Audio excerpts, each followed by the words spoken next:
Cecilia. Doc Cecilia. Bok, kailangan ko na umalis.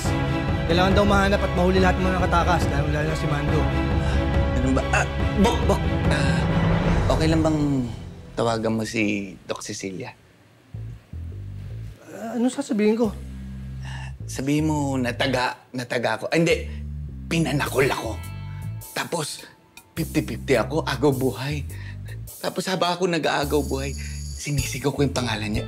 Hindi, pinapanggit ko yung pangalan niya. Cecilia. Ganun, para nakakaawa. Ha?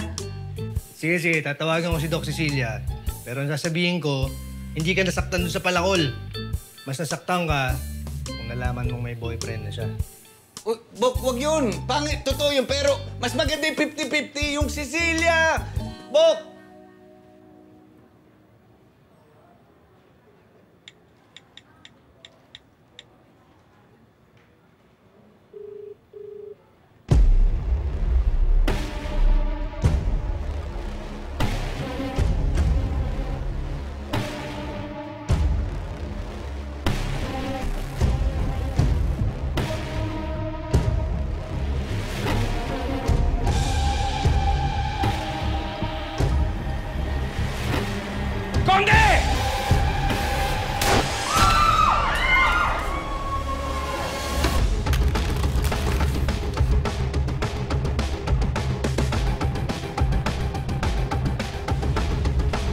Ng baril yan, Si Tonyo.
Okay ka lang ba, Bobby?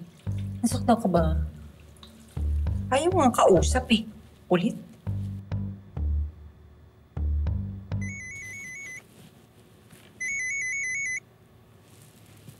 Hello, sir. Hello, Enriquez. Naparil si Tonyo dito sa ospital ni Mandong Warak. Ho! O, siguro, sasabihin ko kay Chief. Pupunta ho kami dyan.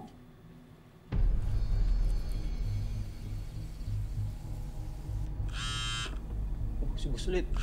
Boss! Napatawag ko ulit. Na-miss mo ba kami, boss? Ano nangyari? Paano nakaabot sa kapatid ko yung drugs? Binentahan niyo ba siya? Di po, boss. Baka naman sa iba niya nakuha yan. Boss, kung may kaklase siyang gumagamit, wala na tayong control dun. Oo nga, boss. Baka naman talaga gumagamit si Faye. Hindi mo lang alam. Tumahimik ka. Hindi adik ang kapatid ko. Alam mo, kung nandito ka lang, baka sinapak na kita Pasensya na, boss. Glenn. Oh, sino kinakausap mo? Wala po, Dad. Hindi lang kami magkarinigan nung kausap ko Mag-iingat kapag siwas ang kausap mo. Mukha lang mabait yun. Pero wala nang kaluluwa yun.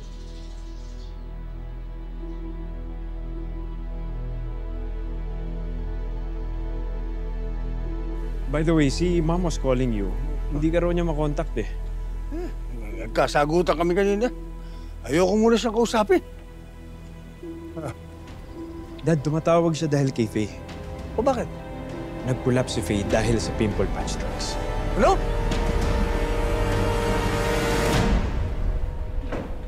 Faye! Ay!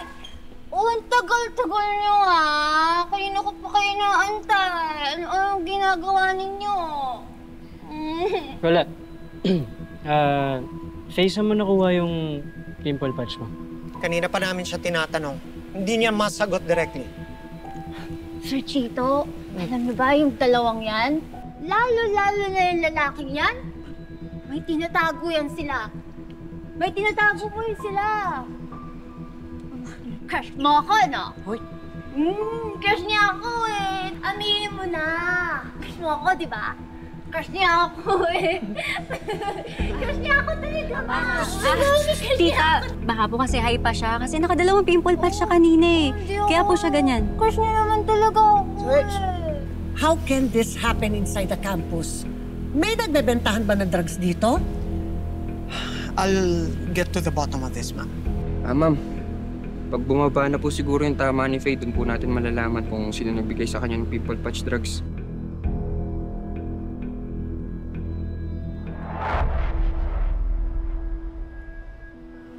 Garcia! Nasaan si Conde? Nandito sa loob. Tara. Sir, base po sa X-ray at CT scan, wala namang pinamaang vital organs. You'll be fine. Doc. Kumusta po si Conde? Base po sa X-ray at CT scan results niya, wala naman pong tinamaang vital organs. Kailangan lang nating i-prepare muna yung OR, then we'll do the operation. Doc, gaano po katagal yung recovery niya? Mga a few days lang yan. Basta't wag mo nang igagalaw masyado kasi baka mamaya bumuka yung sugat. Salamat po, Doc. Sige po, pe-prepare ko lang yung OR. Conde, kumusta ka? Nakatakas daw si Mando. Oo, Conde. Kasama yung tatlo. So, tatlo na yung pugante ngayon. Kalabas ko, Chief. Tutulong ako sa manhunt. Di mo ba narinig yung sinabi ni Doc? Kailangan mo daw magpahinga, wag masyadong gumalaw para hindi bumuka yung sugat. Tapos sasama pa sa operation. Oo nga, Bok. Magpahinga ka na lang muna, magpagaling ka muna, ha? Conde, maraming pulis na nadamay. Pero huwag ka mag-alala, kami nang bahala rito. Hindi namin paululusutin si Mando. Garcia, sumama ka sa akin. Magtawag tayo ng press para makatulong sa paghanap kay Mando. Tara na! Yes, sir. Bok, sad face.